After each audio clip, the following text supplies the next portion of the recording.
Welcome to the Vendetta Sports Media Daily Show. It is Friday, and that means we are talking fights. Today we have myself, Jerry, Anthony. Boys, how's it going?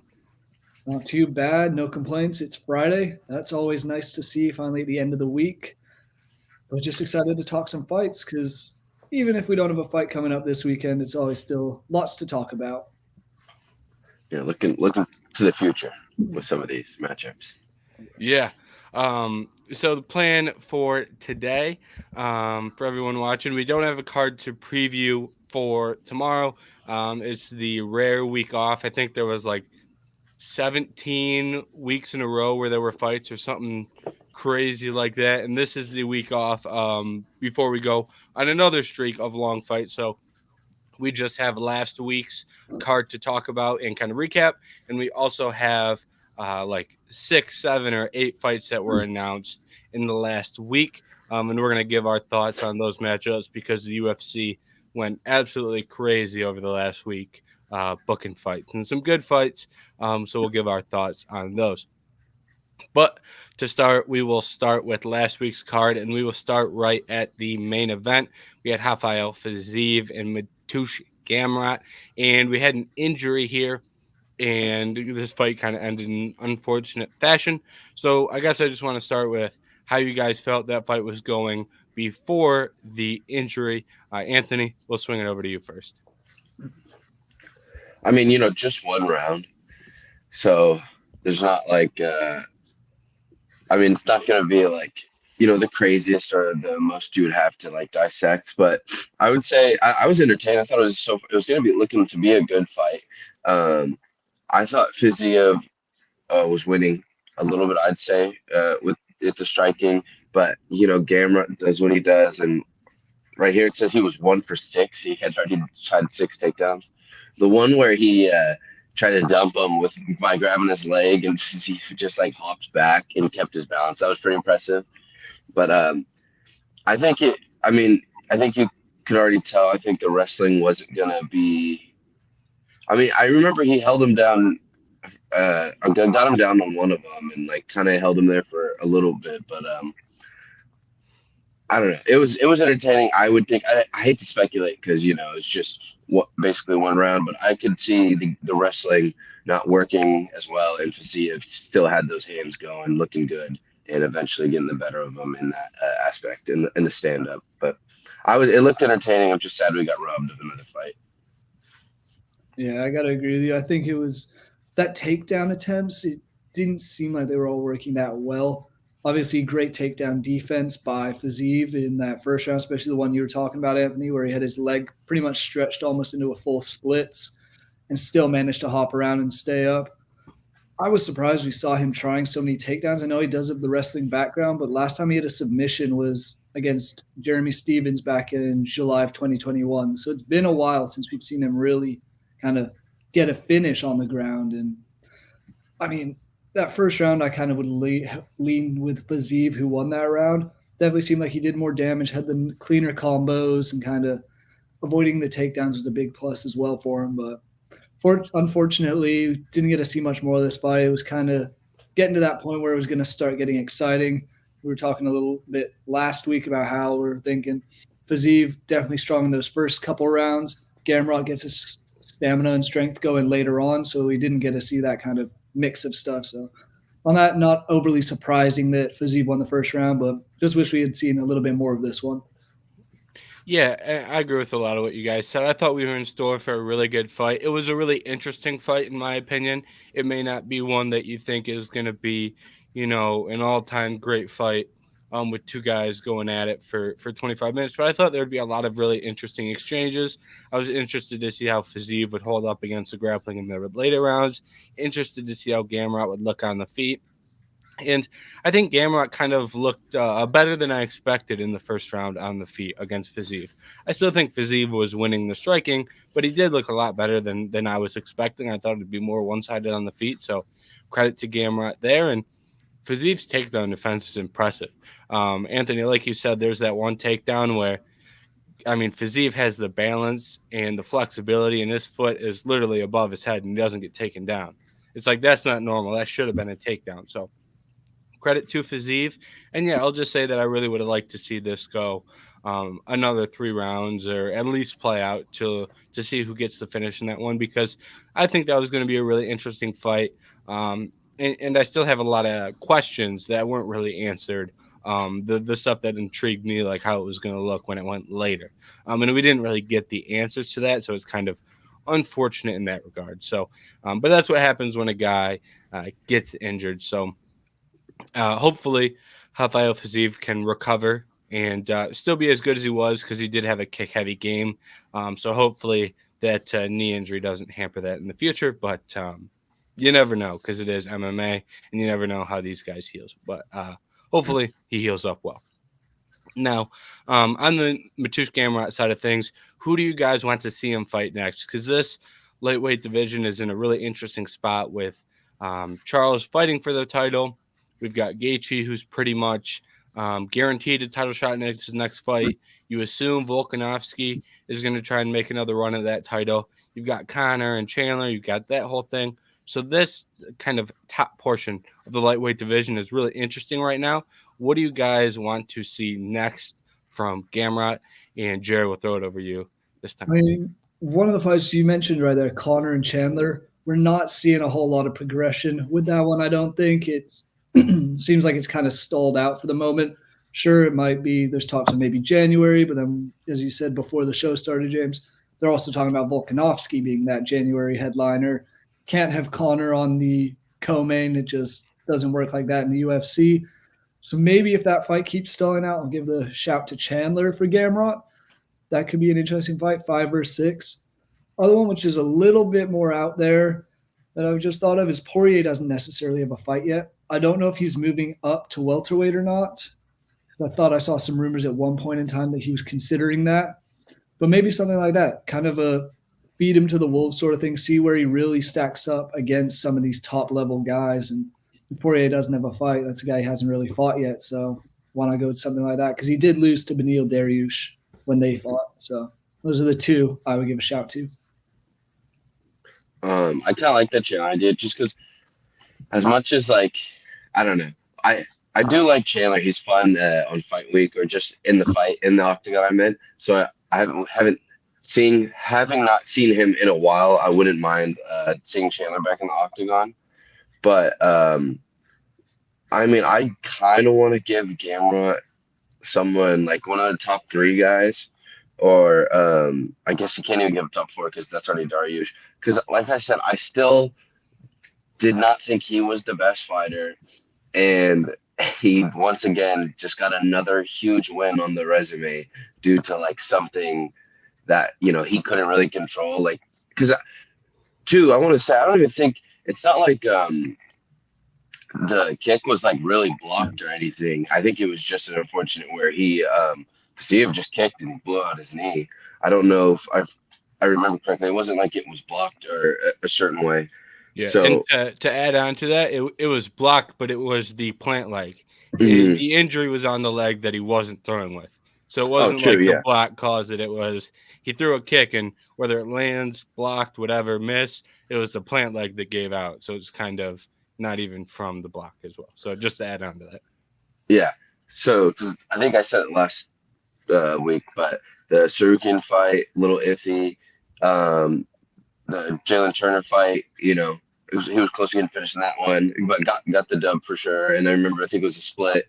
And then fights one of the top people in Beneil Dariush, kind of works him. So I think, I don't know. I would say there's any fight with someone ranked 4 or 4 or lower, anyone above him, I would say, and I'd be there for it because I do want to see. I mean, I guess a win's a win in a sense, but if he keeps losing to like the top dogs, then it is what it is for him.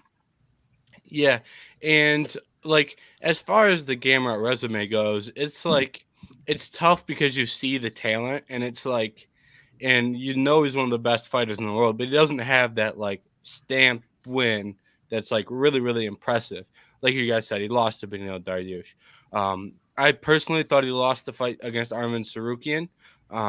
And the fight against Jalen Turner was 50-50. I'd probably give that to Gamrot. But you just look, Jalen Turner, who I really like, but he just lost to Dan Hooker. So it's not like that is the best win on a resume at this point. So um, I think Gamrot's in a really interesting spot. I did like his call out of Charles. I think that fight makes sense if Charles loses, because if Charles loses, you're sitting here going, "What do we do with Charles? He's already fought Poirier. He's already fought Gaethje. He's already fought Chandler. Like, what do we do with Charles?" Unless they all of a sudden decide to mix up the Chandler and Conor fight and give it to Charles, which I don't think would happen. I think the UFC would rather do Chandler and Conor. So you're putting Charles in a position where he doesn't really have a good option. Already beat Benil Dariush as well. So Charles doesn't really have a fight if he loses. If Charles wins, we're having a whole different discussion. But if Charles loses, I think Gamrot and Charles makes a lot of sense. And if those two grapple, it will be very, very entertaining. Gamrot, his grappling scrambles against Dariush, Sarukian, very, very entertaining. So I think an Oliveira fight would be entertaining from the grappling, and you also get to test his striking a little bit. So I think that would probably be the direction I go. I also don't hate the Chandler fight if they never end up booking Chandler and Conor. Which, if I'm Chandler, I'm sitting on the sideline waiting for that fight. Unless something really, really changes.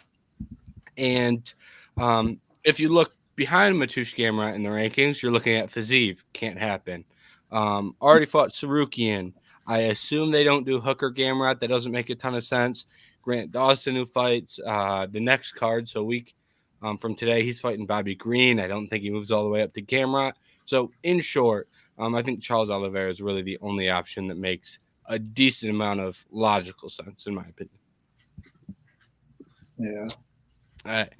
Moving down to the co-main event. This one was an interesting fight. We had some. It was an interesting fight in itself, and we had some interesting things going on in the octagon as well. Bryce Mitchell was being Bryce Mitchell, brought the Bible into the octagon and yelled freedom before the fight. It was a classic Bryce Mitchell post-fight interview as well. Fight itself was entertaining. I thought it was a good scrap. What are your guys' thoughts on this matchup between Bryce Mitchell and Dan Ige? And were you impressed with Bryce Mitchell's bounce back win? I think it is Anthony's turn, so we'll throw it over to you, Anthony. I was gonna start. I got to see like bits and pieces of this fight, and I missed that Freedom Bible thing. I heard about it. I gotta go find that clip because that's awesome. That's hilarious. But I did see. I will say this. I had picked Mitchell before the fight, and I just really liked the takedowns and the control time in the wrestling. So, and then checking the stat sheet, seeing a unanimous decision, 7 minutes of control time. I assume that's kind of how the fight went. But I'd have to ask you guys of what you thought. If you thought you saw the improvements in Mitchell striking at all. So, I mean, I that's all I would say is I saw 15 takedowns. I don't feel like Mitchell's.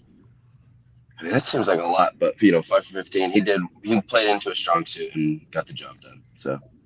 Yeah, I mean, I personally didn't see much of an improvement on the feet in his stand-up game. I thought Ige was winning kind of more of those stand-up battles, whereas as soon as Mitchell found out what he needed to do and that was take him down, he did, and then ended up with all that control on the ground. First round seemed pretty straightforward in Mitchell's favor. Dan Ige did get some damage, had him bleeding, and that right eye was really swollen. I was surprised watching it back that they almost didn't stop it because it looked like he could barely even see out of that. So that just shows the damage that he was getting done on the feet. But when it went to the ground, it was completely different story, kind of just smothered Ige. And it was impressive, but Ige's not really known for his ground game as much. He was a jiu-jitsu guy, so it's some grappling experience, but the wrestling of Bryce Mitchell kind of stood out and was on note in this fight. Mm-hmm. Yeah, I did not see the striking improvements at all from Bryce. If anything, I think he's getting worse. He did land, I think, one good punch. He went upstairs with the shot and attempted a takedown at the same time, and the hand landed really well. But to me, I think you can make an argument that Ige won this fight, just because of the amount of damage he did in round one and round two. Like when he landed on Bryce Mitchell, Bryce was hurt.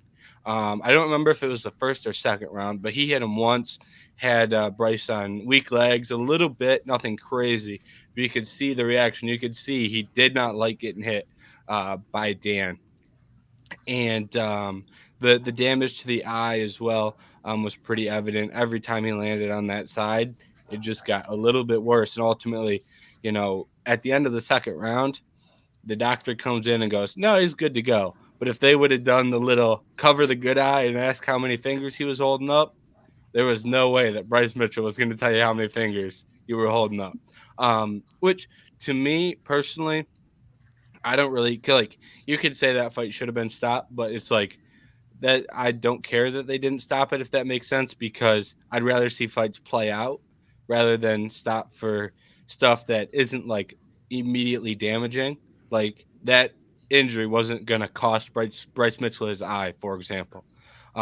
This isn't like a cut where you have to worry about a guy losing vision or bursting an artery open. This was something he could fight through, so I'm not mad about that at all. But it was a very close fight, and I see why it was scored towards Bryce Mitchell. In the first round, I think he had a minute of top time. In the second round, I think he had 2.5. And then he pretty much had all top time in round 3. So I was impressed with his grappling.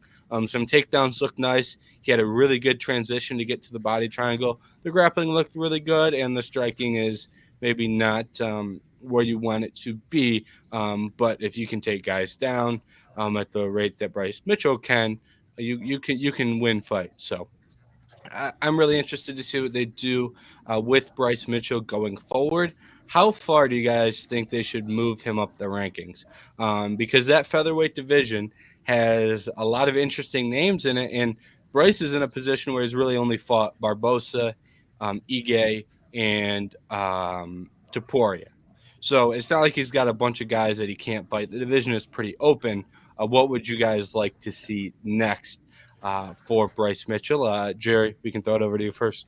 See, there's a lot of names I'd like to see him fight, but I don't think many of them make sense considering what we were just speaking about of how weak his stand-up game is. You throw him against Giga. Giga's a monster on the feet. If he gets taken down, I'm sure he can get back up. Calvin Cater's another guy. Josh Emmett. These guys are elite strikers.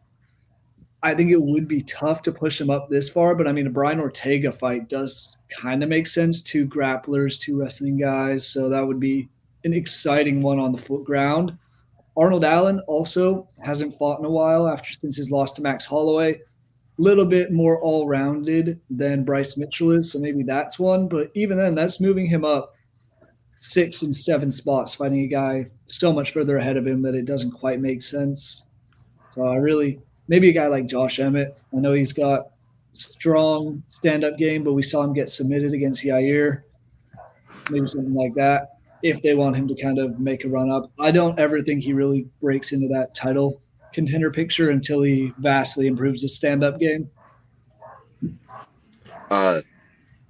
Yeah, like when you were talking about moving him up, I don't know if there's a person in front of him that I think he's better than. No. So I would say, and I'm not even the biggest like Giga fan, but yeah, I don't think he should fight any of those. I didn't mind the Josh Emmett pick only because he just lost to Taporia for the elimination #1 contender, and I don't know who else you would match Josh Emmett with, considering he has fought a good amount of people around him.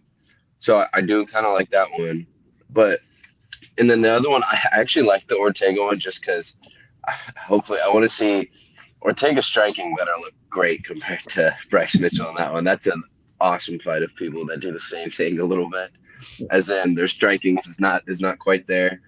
But however, kind of like you also said, Jerry, I don't think he doesn't, because he just lost his last fight before that, or whenever he lost to Taporia. To move him up that much is just completely undeserved. So I think either you put him up against a 8 or 9, as in Mofsar or Giga, he either loses that, or if he wins it, then you can maybe 2 fights, maybe start moving him up higher. But the other one is, yeah, I wouldn't mind that Josh Emmett one. Yeah, I agree with what a lot of you guys said, with what a lot of what you guys said, and like Bryce is in an interesting spot because like the Ortega fight would be so much fun from a grappling perspective. But at the end of the day, it's like if we're talking about who deserves that fight more, like I'd much rather see like an Arnold Allen versus Brian Ortega. So it's like that's a fight where in theory it makes a lot of sense, but if you're talking about like rankings and things like that, it gets a little bit more difficult to move him that far up. And I think a lot of these fights make sense. My two as well are the Mozart Evelev, which has been booked a couple times and has fallen through. I think that fight makes a level of sense, and that's why it was booked once. And I like the Giga fight too. I think the Giga fight could be a pretty good grappler versus striker, and go prove or test yourself, I think would be a better way to phrase it, against the opposite skill set. If you're Giga, you're getting your wrestling defense tested, you're getting your submission defense tested. And if you're Bryce, you're getting your stand up skills tested. So I think it would make sense to test them both in their weak realms. Evelev also makes a level of sense just because it's like those two are both really good grapplers. Maybe they strike it out. Maybe they grapple. That fight is kind of like Arman Saruki and Matush Gamrot. Those two were booked up against each other, both in that same area of the rankings.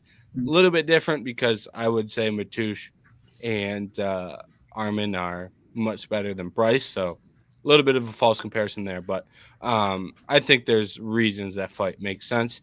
Josh Emmett as well. Josh Emmett's going to fight somebody, whether it's one of the guys we've already mentioned, whether it's a Sadiq Yusuf. He's going to fight one of those guys behind him in the rankings. So maybe that is the direction they go instead. Who really knows? I do want to put one more like just possible idea out. I don't think it would ever happen, and it doesn't make a whole lot of sense. But say Topuria fights Volkanovski and gets absolutely dominated, which could happen. I don't think it necessarily will, but very well could. Volk is one of those champions that just seems to find ways to dominate everyone he fights. Topuria loses that. We saw Bryce Mitchell leading up to this past fight week saying, "Oh, I should never have taken that. I should have pulled out of that fight. I wasn't 100%." Maybe that's an option where he's coming off a win, Topuria coming off a loss. Let's see if he really is serious about what he said. Give him. I know we don't like the rematches all that much, but this one, if there's nothing else that makes sense, why not throw it at it? Yeah, I saw him come out and say that, and I found that interesting.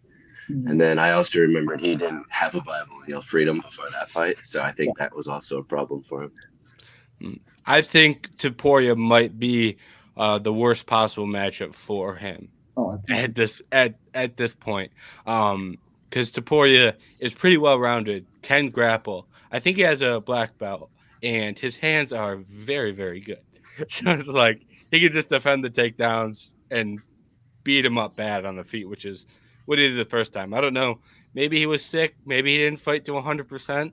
But just based off, we've already seen it, and the just what we've seen since, I don't think we're getting any different there. No, I completely agree with that. I was just more saying this is something potentially. It's the UFC. They do crazy moves at times. It would be funny if he said he wants that fight back and then loses again. I will say that. Yeah. Who Bryce Mitchell really is. Now, before we move on to the fight bookings, I do want to tease a little stat. All right. I like my UFC stats sometimes. Sometimes I think they're crazy. Sometimes there's some good ones out there. Jerry, you said that Volkanovski probably finds a way to beat Topuria. And in theory, I agree with you. I think Volkanovski wins that fight. But Volkanovski just turned 35. Like his birthday is this week. And here's a stat for you. UFC fighters over 35 years old and in the weight classes be 125 to 170. If you're over 35, you are 2-29 in title fights. So the fighters that are over 35 have only won 2 out of 31 times. And Volkanovski just turned that cursed 35 number. And the only fighter to win at age 35 was T. Wood, and he did it against Till and Damian Maia, who was also over 35. So The stats are against Volkanovski, and he was also on the cover of UFC 5. And the other people on the cover of UFC 5 are Shevchenko and Adesanya. So I'll just say there's some red flags there with Volkanovski. So I figured I'd throw those out there for anyone that likes stats out there. Yeah, no, I've seen that stat bouncing around. It's great. It's a great one. And I mean, the UFC cover curse is seeming really real at the moment. So Yeah. watch out, Volk. Maybe the UFC gods are against you. Maybe he needs the Bible with him. He's Yeah. in the cage.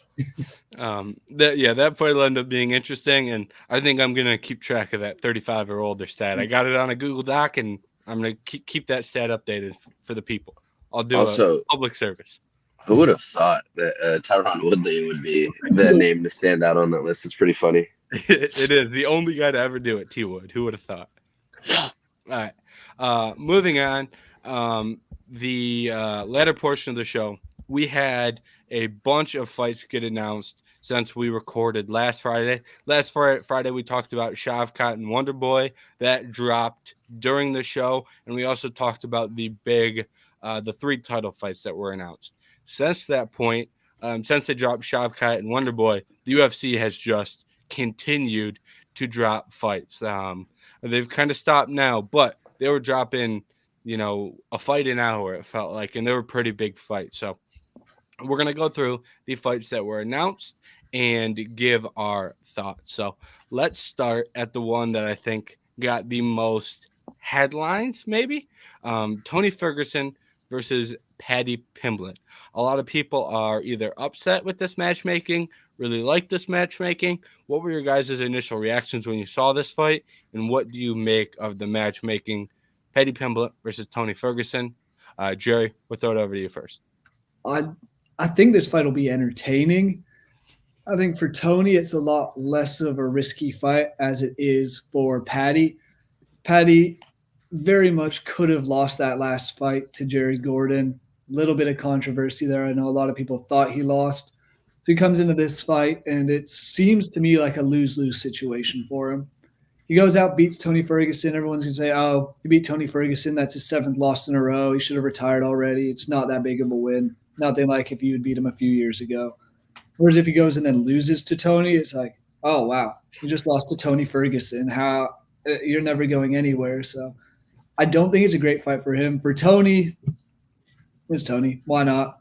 If he wins it, possibly hangs him up after derailing the hype train and goes off into the sunset. If he loses, I don't know, maybe we'll see another fight. But found it interesting what Chael Sonnen said this week, where he's like, this is a bad fight for Tony because if he wins, it just gives him 3 more fights that'll all be losses, and then he'll just get battered 3 more times. So that's something that I know one expert says he doesn't like about it.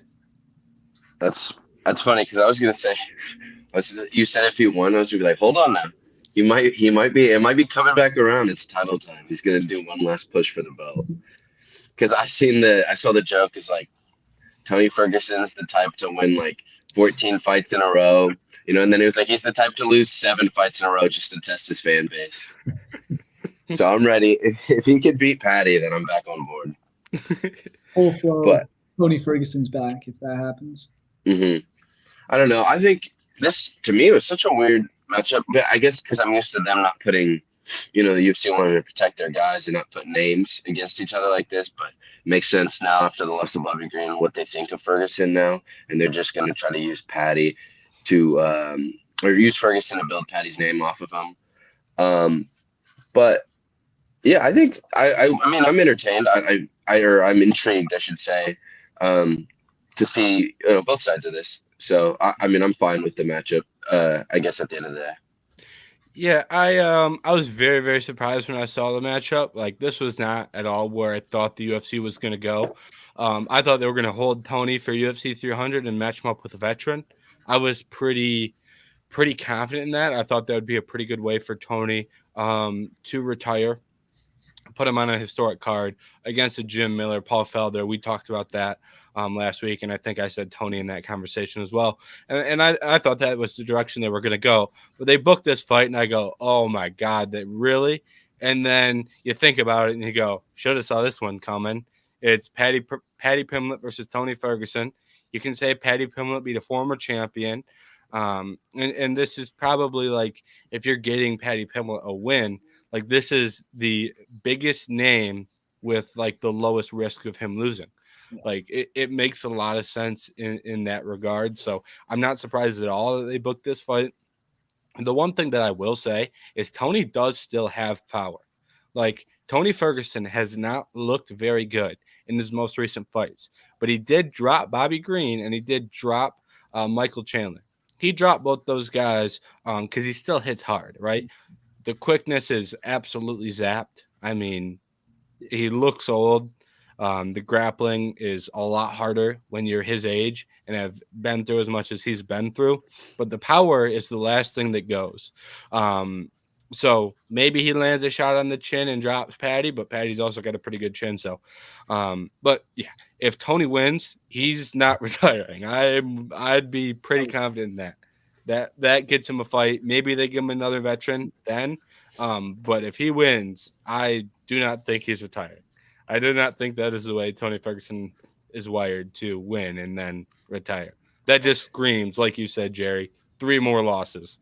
Run him up. They'll put him against Jalen Turner, Dan Hooker, and someone else and just run him through the mud again. I'm going to throw this name out there. If he does win and keeps going, and this guy loses in his next fight, UFC 300, Tony Ferguson, Conor McGregor. Yeah. I do think loser leaves the UFC. Shot. I mean, I was going to say, I hope this isn't his last fight. He does get that big send-off that he does deserve. And the other thing I was going to say, dude, if Tony wins, give him Habib. Like, let's see it. You know, if he wins, he's calling out Habib. There's no doubt he doesn't. If he wins, he's going to call him out. If he gets that microphone time, get ready, Habib. I need that Tony Ferguson confidence. Yeah, that'd be nice. All right. Moving down, this is I didn't say the date on that, but that is UFC 296. So that is going down. That is Covington and Edwards' last pay-per-view of the year. And then off the back of that, we also have Ian Gary and Vicente Luque for the same card. We've talked a lot about Ian Gary matchmaking on the Daily Show over the last couple weeks.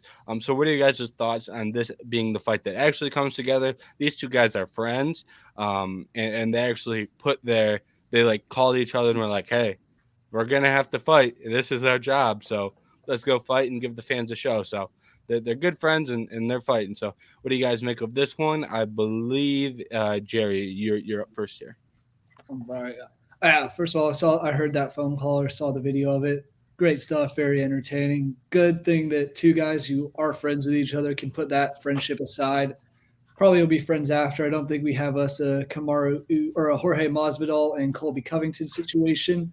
Be great friends and turn into big enemies. I think there's a respect level here. And I do like this fight. We've talked nonstop about Ian Gary really needs to get tested against a true grappler, guy that has good submissions and can take him to the ground. I think Vicente Luque is that perfect guy. I know this is one of the names we had. We also have Neil Magny in there as well as Jeff Neal. Jeff Neal, because he just fought Neil Magny. Someone else potentially, but I like this fight. It's going to be a fun one to end the year with, and it just makes that UFC 296 card even more stacked. Waiting to see how much tickets go for there, because that'd be very fun to make the trip down to Vegas for. I really like that. Shoot, now I'm blanking on it. Oh, the Wonder Boy fight, obviously. That's kind of the one I was originally rooting for. But I think, this fight, the Luque fight, kind of like you were saying, I'm excited for it. I think it is a good matchup based off the skill sets and the balance of Luque's game. Going from, I was going to take Wonder Boy, and now with this one, I was huge on Luque for a little bit, and then based off some of his past couple of fights, I don't know anymore. So I think this is actually when Gary can win. And then after this, I think, on the card like UFC 296, that should bump up, his stardom a lot.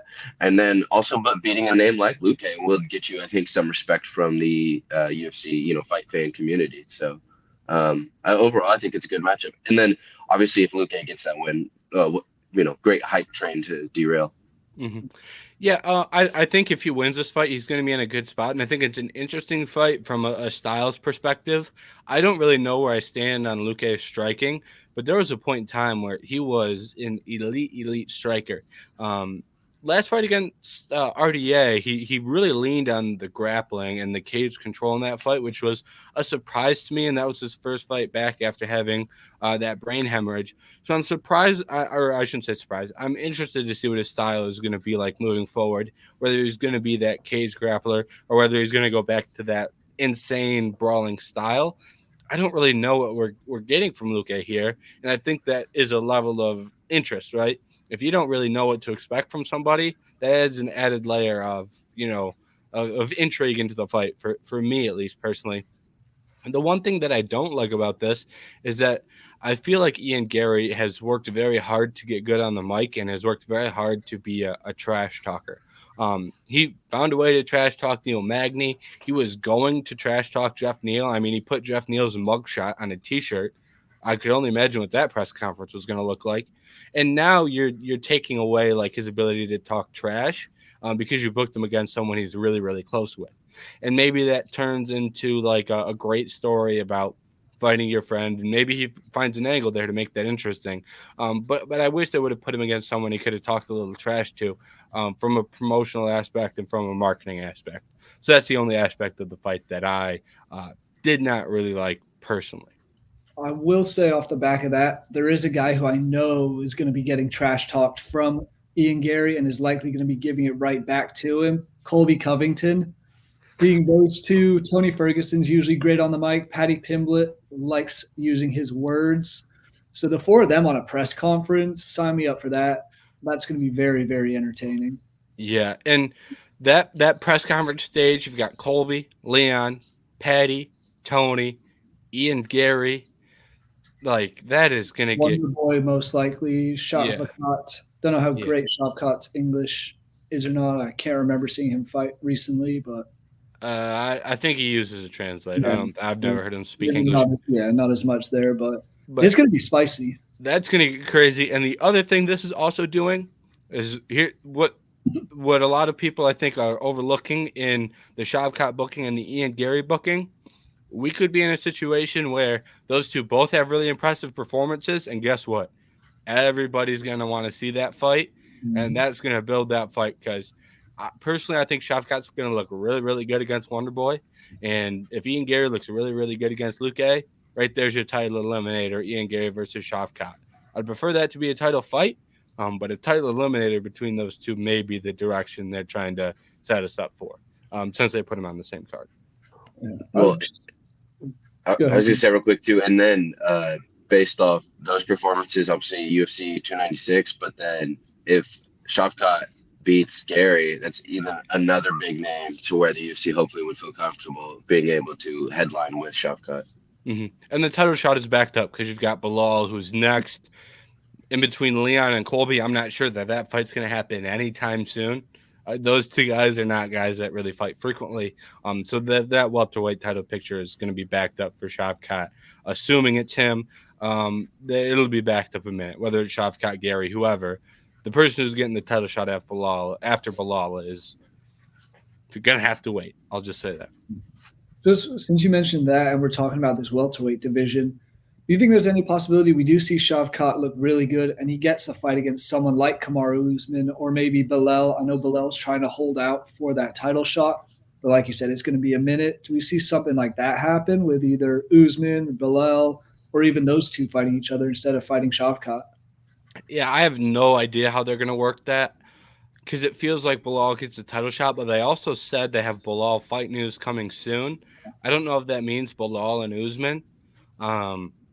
But yeah, I have to assume the winner of that gets a title. And personally, I'm not really overjoyed in seeing Usman fight again for the title because it'd be a rematch either way, whether it's Leon or Colby. Yeah. I don't really love Bilal fighting for a title. He's earned it. But I think Shavkat is probably the next best guy. Shavkat might honestly be the best guy in that division right now as we're talking.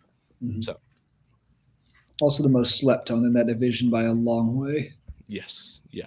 I wish he had a bigger casual following, but that is a whole nother discussion. Yes, it is. All right. Moving on, we have a December 2nd fight card, and they have not put a date on this one yet, or a city I was on gonna this say, one. No, okay, it's December 2nd. No city yet. I believe there were talks of Minneapolis, and then it moved. They were looking to take it to Texas or another state, so they don't have a city pinned down here yet. But they do have 3 fights. 3 fights, and I'll be honest, I saw 0 of them coming. We'll start with what I assume is the main event. Jared Cannonier and Roman Dolidze. Out of all of the fights that have been booked, I think this one was the most surprising to me. We're talking about Jared Cannonier in title pictures. He has a win over a champion. He just beat the crap out of Marvin Vettori, and now he's kind of moving back in the ranks to fight Roman Dolidze. I love this for Dolidze because personally, I like Dolidze. I think he beat Vettori. I gave him 2 rounds in that fight. So I'm surprised this is the fight that was made, but man, this is a fun fight. What do you guys think?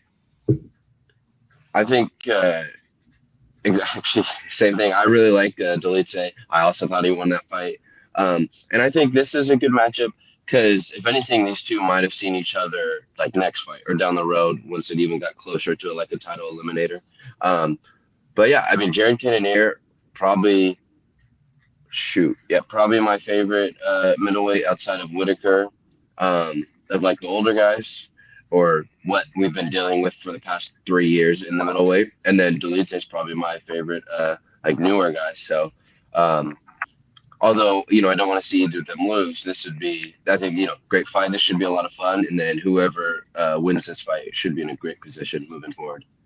Yeah, absolutely. We agree with you that with the winner of this having a very good next year set up for him. Still a lot of interest around the whole what happens to Paulo Costa and Hamzat when they fight.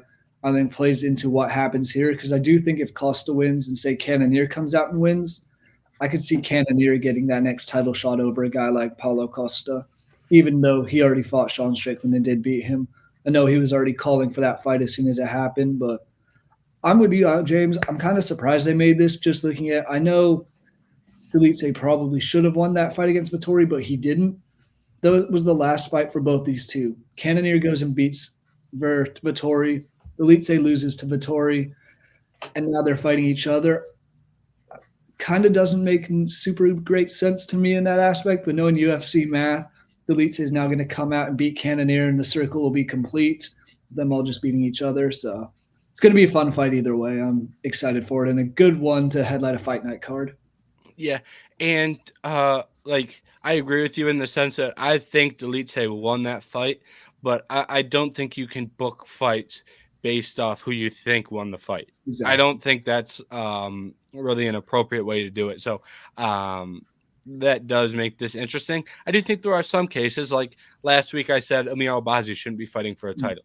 I think if we're talking that obvious of a robbery, maybe it's different, but Dolidze Vettori, razor thin. I score it for Dolidze. Judges score it for Vettori. At some point, if it's that close, it's not a robbery. You got to live with the result. So, that sense, I do see your point. So I do want to acknowledge that because I did say he won that. But yeah, I think a great way to describe this fight is doesn't really make a ton of sense. I think Cannonier should be fighting bigger names, but I think it's a great fight. And these guys, I believe, are 35 and 39. So this is, I don't want to classify this as a must win, but these guys don't really have a ton of time in the division just based on their age. It's not like this is 28 versus 30. So this is an important fight for both guys. And last thing I'll say is hopefully we know the next title fight by December 2nd, and we get some clarity before. We'll already have clarity with Shavkat and Paulo. Hopefully by December 2nd, we know the next title fight, and we have a little bit more clarity in that division, because right now, a lot of questions, a lot of murky water. All right. Then this card also got we'll go Sean Brady versus Kelvin Gastelum first. Kelvin Gastelum pulls out of his bout against Shavkat. Now he's got Sean Brady. What do you guys make of this fight for Kelvin Gastelum's return to 170 pounds? Jerry, we'll go to you first. I think it's going to be an interesting one because Gaston, obviously, Ultimate Fighter winner. He came out and it's just been a rough stretch for him. He's won 2 of his last 7 fights. Came against Chris Curtis last time out and Ian Hendrick. Not exactly household names by any means. Lost to Cannonier, lost to Whitaker, lost to Adesanya. Whereas Sean Brady is kind of on that up and coming where he's did just lose his first fight, but it's to Below, who we were just saying is likely in line next for the next title shot. So for his aspect, I kind of like this fight. It's a guy who with name recognition in Kelvin Gastelum. If he wins, big name on his resume. If Gastelum wins, it's like, okay, you are maybe derailing this guy at the moment, beating the number 9 guy in the division. Let's see what happens next. See how he stacks up next. It's going to be a fun fight either way, and it's going to be interesting to see how he looks back at 170.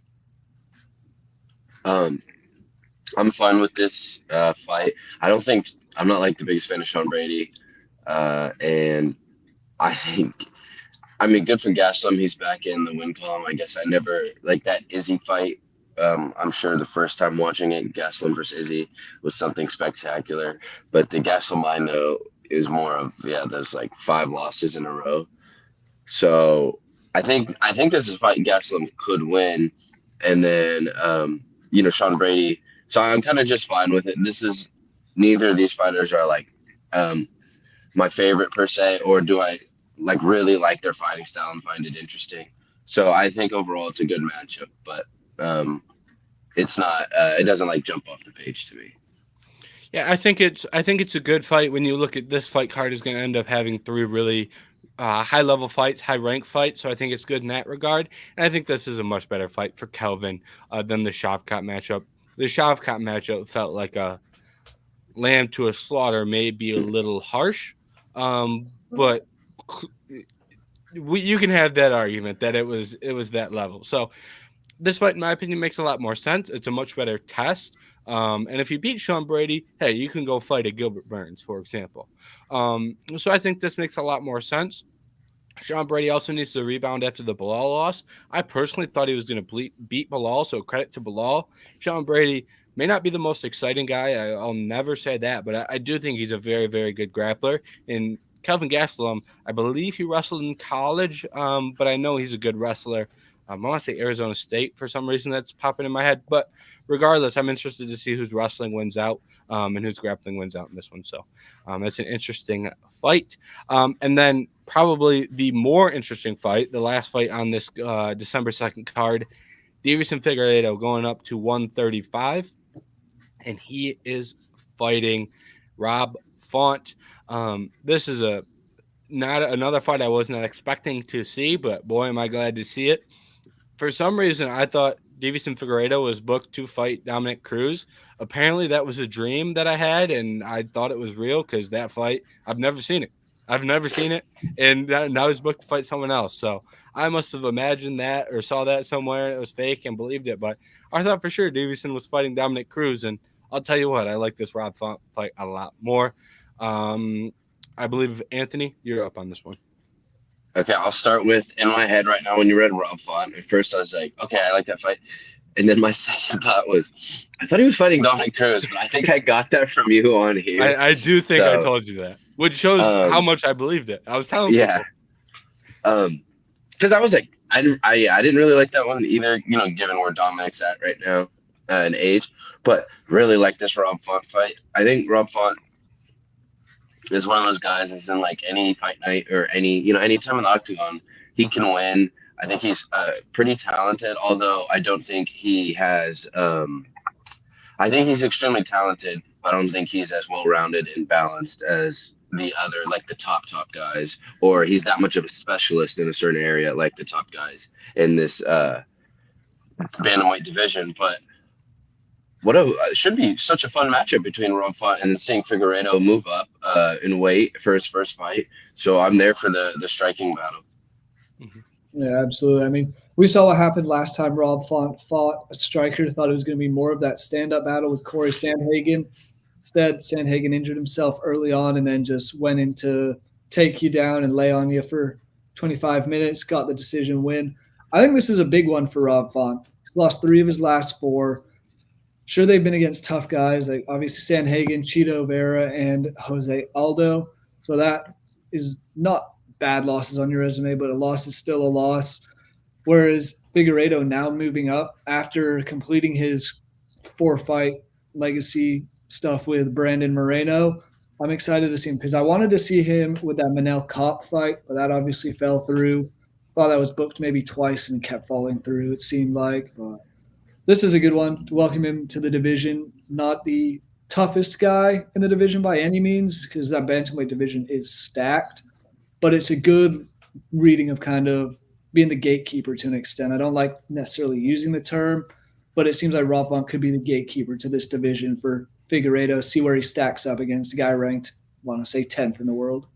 Mm-hmm. And as much as gatekeeper is a bad term, there's gatekeepers who win a couple fights and all of a sudden are on the precipice of a title shot. Like Derek Brunson had a #1 contenders match with Jared Cannonier, and he is the definition of a gatekeeper. But in that regard, I think it makes a lot of sense for Davison because they're using Rob Font in that gatekeeper role. He fought Yanez and he beat Yanez and closed the gate behind him. He was supposed to fight Song Yadong, and I feel like that's another fight that is kind of a gatekeeper fight for Rob. And now, obviously, that got switched up. Steps in short notice to fight Corey. But now we're looking at they're using him in a little bit of a different type of gatekeeper role where they want to know if Davison Figueiredo is good enough to fight at the top portion of that bantamweight division. The skills are probably present. How does he translate to an upper weight class? We're going to find out against the guy that we test the prospects against. So I think it makes a lot of sense. I'm interested to see how Davison looks a weight class up because he's always been a real powerful guy, always had physicality advantages. Those are gone now. Rob Font's probably going to be much bigger than him in the octagon. How does the power translate? Does he look to grapple? Can he, his rear naked choke against Joseph Benavidez is one of the scariest rear naked chokes you'll see in all of mixed martial arts. So I'm interested to see, if that translates up a weight class. And if he wins, he's going to be in a position to fight a Cheeto, well, maybe not a Cheeto. Cheeto's in the title conversation, but maybe a Sandhagen, maybe a Murad, maybe a Yan, maybe a Song Yadong, who we'll talk about in a little bit. But if he wins, he's in a great position. So I think this fight makes sense. All right. We have 2 fights left on the docket. And first up, we'll go with Matt Frevola and Benoit Saint Denis. We talked about Saint Denis a little bit on the UFC Paris recap. He had a great performance against Thiago Moises, and now they're throwing him in there against Matt Frevola. This will probably be on the UFC 295 main card. It is on UFC 295. I assume it's a main card fight. Jerry, I know you said you liked Benoit Saint Denis after UFC Paris, so we'll let you start this one off and your thoughts on his next matchup. I mean, yeah, I was really impressed with him. That was his 4th straight win, and I think this is the perfect kind of fight for him to break into the rankings. Frevola guy lost in 7 seconds to Terrence McKinney. That was kind of just one of those weird ones where he just got rocked. Now he's won 3 straight, back up to number 14 in the rankings. So I think as far as Benoit Saint Denis goes, this is a great fight for him. Your chance to beat a ranked guy, get your name really out there on probably the most watched pay-per-view card of the year, considering it's Jones Stipe as the main event and then Yuri and Alex Pereira as the co-main. Everyone's going to be tuning in if you're a casual or not. It's going to be a fun card. And this is one that both of them can really put their name out. So I think it'll be a very fun, very much a stand-up action fight because these guys like finishing off fights. And I think we're going to see a war in this one. I really like this matchup.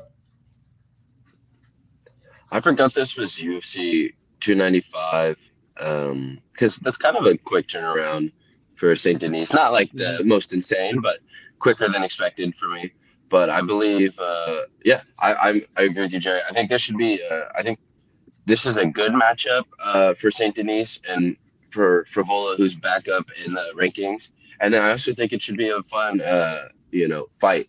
Entertaining, high energy. Both these people are fun striking. So overall, pretty good one. Like I think I'm happy if I see this on the card of UFC 295. Yeah, and I think you can tell a lot about a fight by the card it's on and where it's on the card. This is either going to be the featured prelim, which means it's on free TV, or it's going to open the pay per view main card, and they're doing that because this fight's going to be insane, right? Someone's got to get the crowd jumping for those big title fights and those big fights later on. Benoit Saint Denis and Matt Frivola, that is your job. And those two guys have the ability to do it.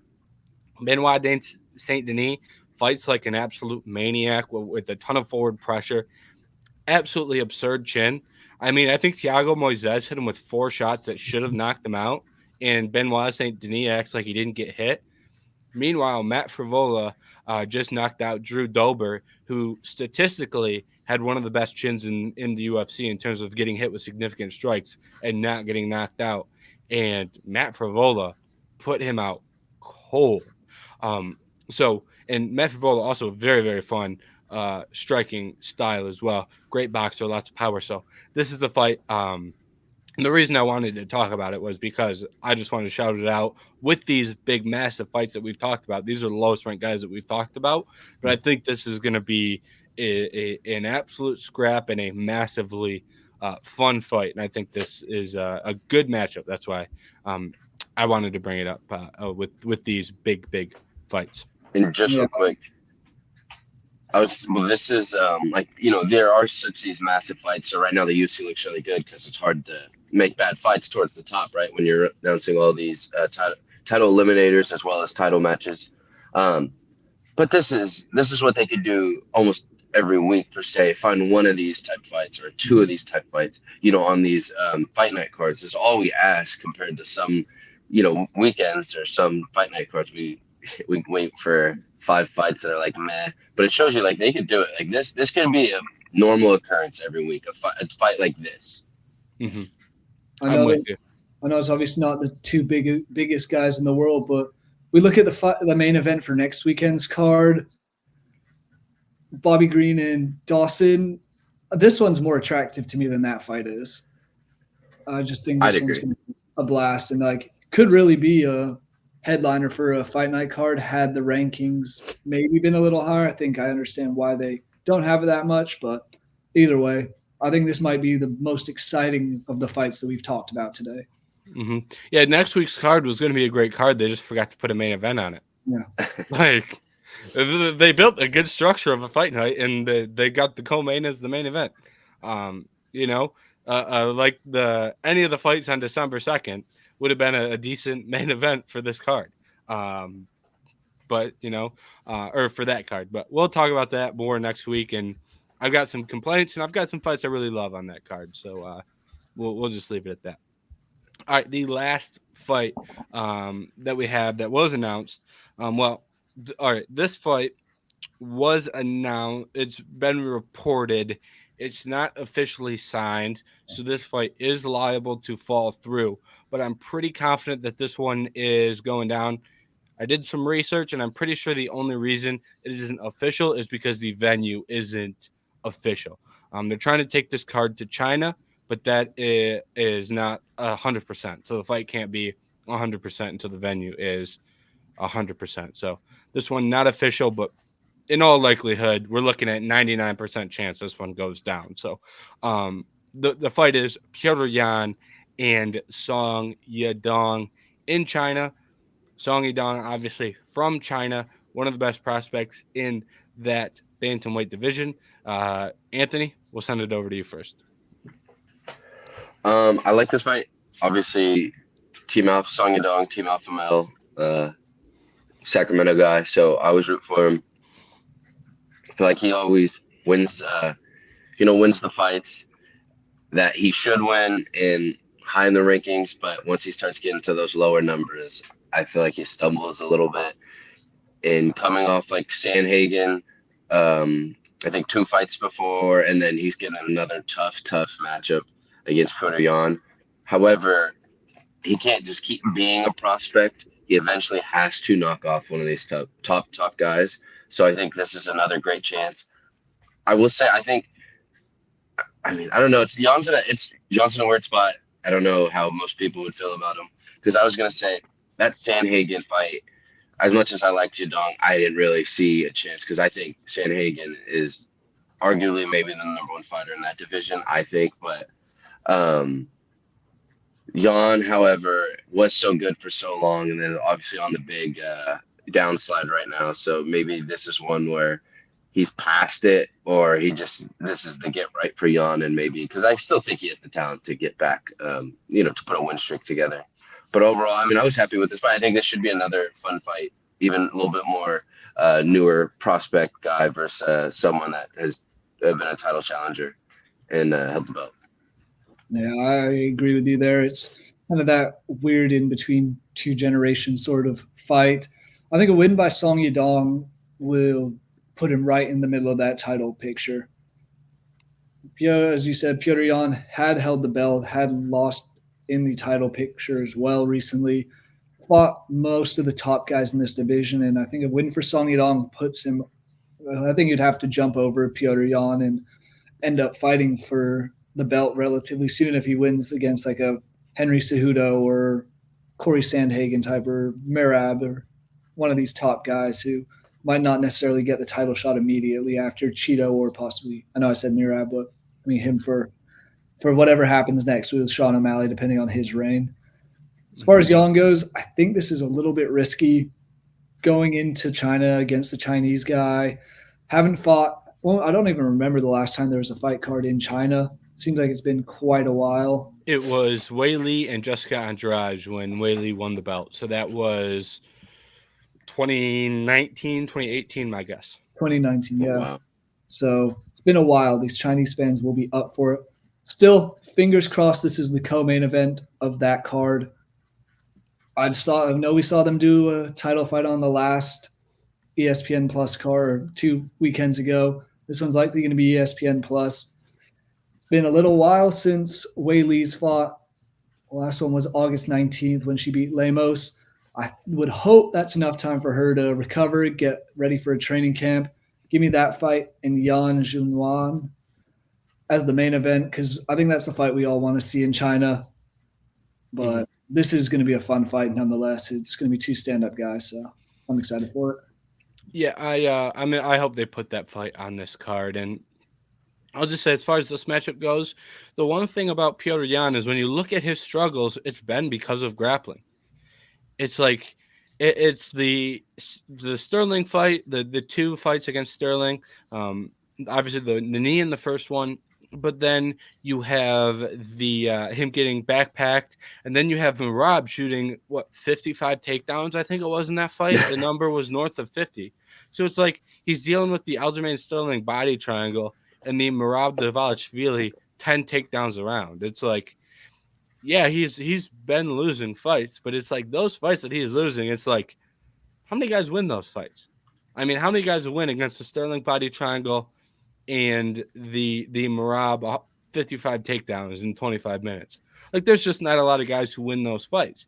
And I think his last fight against another striker was Corey Sandhagen, and he won that fight 4-1, and that's a performance that I hold in high regard because I hold Corey Sandhagen in high regard. So if you're beating Corey Sandhagen 4-1, I can only give you my respect. And this fight is going to be on the feet, and I respect Song Yadong's boxing too. Song Yadong can box, and his hands are very quick. So I guess just for me, in short, I respect both these guys' striking abilities. I'm really interested to see this fight play out. I think this is a great fight, potential fight of the year, fight of the night, definitely, but fight of the year contender in my mind. The Corey Sandhagen Song Yadong fight, Song was losing, but now he's older. He's got the experience, and that fight was very, very entertaining before that fight was stopped because of that cut. So I think this, and he was also competitive at moments with Corey.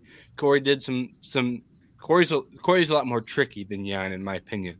So maybe those were the moments that that Corey was finding success was with the step in elbows and things like that. So maybe this fight's a little different. So I'll just say I'm really interested about this fight, and I think it's going to be a great one. And I'm interested to see Jan in there with another striker.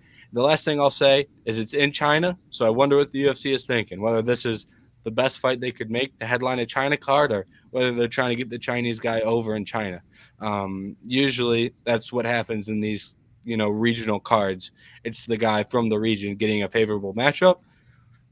I'm not sure this is favorable. This is a tough fight, but Piotr Jan is still one of the tougher guys in that division, and doesn't matter where he's ranked, he's still going to be a hard fight for virtually anybody. Yep. All right. Do you guys have any closing thoughts that you need to get off your chest about any of these fights that have been matched up, or maybe even on the card last week? Any closing thoughts before we close it down? Because we did talk about quite a few fights. I believe, 8 maybe? 6, 8? Any closing thoughts that you have before we close the show down? Honestly, I don't have too much. It's weird finally having a weekend of no UFC on, so that's a little bit of a bummer, but we're right back into it next weekend, and going to be a lot more coming up the rest of this year. I'm excited. We have a few weeks until, I want to say really 3 weeks until it's Oliveira and Islam. Then obviously we all know the next 2 pay-per-views. We've talked plenty about those today, so exciting end to the calendar year. I'd agree. I would say maybe a quick one is Brian Battle with another finish, which was interesting because, tough guy, but seeing him, he looked fine on tough, put it that way. He looked fine, but win after win after win, finish after finish. So he's becoming a name where every time I see him on the card, I kind of get more excited now, and I'm putting more respect towards him. And same with the Jourdain finish, looked good in that. But those were about the main ones from the last card that I thought were interesting. And then, like Jerry said, I don't mind 1 week off, and then we get into it to finish strong. Mm-hmm. Yep. I'll just off the back to what you guys said. Love Battle and Jourdain's performances. Very, very. I respect both those performances a lot. So I'll just say that there. And after this break week, we've got an iffy card. Then we'll talk more about that next week. And we already talked about it a little bit today. But after that, the fight nights heat up. The fight night after that, Barbosa Youssef, some great fights on that card. Then we're into pay-per-view. So this the end of the year is going to heat up quick. This week, nothing obviously. Next week, iffy. But after that, it is full bore, 100% go for the UFC. So things are going to get interesting to close the year. And we'll obviously be back every Friday talking about the UFC, about the fights, about some news. So make sure you tune in every Friday. Make sure you subscribe to vendettasportsmedia.com. But thank you to everyone who tuned in today, and we'll see you next week.